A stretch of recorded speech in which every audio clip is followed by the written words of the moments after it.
रायगडमधील कार्यक्रमात भरत गोगावले आणि आदिती तटकरे एकाच मंचावर पालकमंत्री पदाचा तिढा कायम असताना दोन्ही नेते एकाच मंचावर होते। रायगड जिल्ह्यामध्ये मुख्यमंत्री समृद्ध पंचायत राज अभियानाची जिल्हास्तरीय कार्यशाळा पार पडली आहे।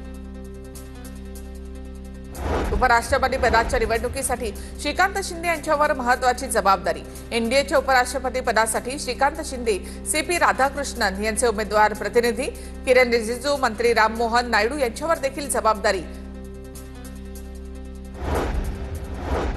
धमकावणं, प्रलोभन दाखवणं भाजपला यावेळी शक्य होणार नाही। भाजपने मुहूर्त न काढता पितृपक्षामध्ये निवडणूक घेतली। नवीन निवडून येणाऱ्या उपराष्ट्रपतींनी सावध राहावं। उपराष्ट्रपती पदाच्या निवडणुकीवरून राऊतांची टीका।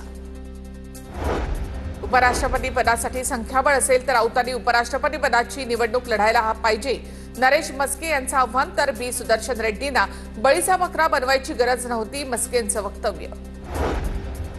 लालबागचा राजा अमित शहांना जास्त पावतो तर मराठी माणसाला लालबागचा राजा पावेल तेव्हा दर्शनाला जाईन, संजय राऊत यांचं वक्तव्य। तर राऊतांना अफजल खानाच्या कबरीवर जाण्यामध्ये धन्यता वाटते, भाजपच्या नवनाथ बन यांची टीका।